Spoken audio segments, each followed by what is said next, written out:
তো আজকে বৃষ্টি ভেজা ওয়েদারে একটা জায়গায় চলে এলাম, সেটা হচ্ছে ব্যারাকপুরে বা টিটাগড়ে তোমরা বলতে পারো, যে অন্নপূর্ণা মায়ের মন্দির আছে সেখানে। বৃষ্টি ভেজা ওয়েদার থাকলে একটু ঘুরতে অসুবিধা হয়, কিন্তু কিছু করার নেই।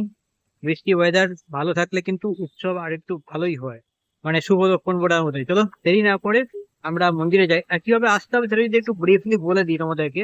তোমরা ব্যারাকপুর বা টিটাগড় যে স্টেশন রয়েছে সেখান থেকে আরামসে অটো বা টোটো পেয়ে যাবে, কোনো সমস্যা নেই।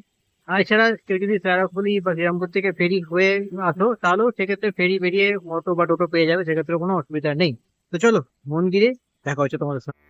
राम नाम भजले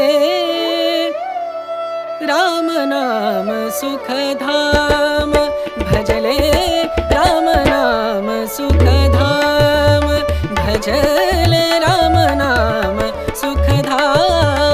আমরা ফাইনালি ডেস্টিনেশনে চলে এসেছি।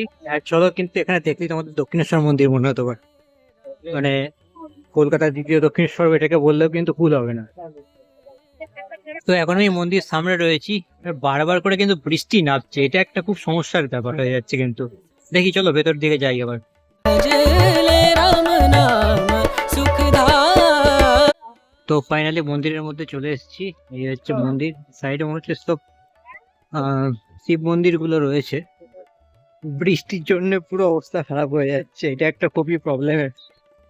বাট চলো যাই হোক, বৃষ্টি পড়লে পড়ুক, কোনো সমস্যা আর নেই। এসেছি যখন ভালো করে ঘুরেই তো যাই। संत समागम संत समागम। হ্যাঁ, এগুলো রয়েছে শিব মন্দির আর কি। এখানে মনে হয় পুজো দেবার লাইন হবে, কিছু না ভোগ খাওয়ার সম্ভবত। Wow, that's great. সত্যি দারুণ জায়গা। তো আজকের ভিডিওতে এই পর্যন্তই, কেননা প্রচুর বৃষ্টি পড়ছে।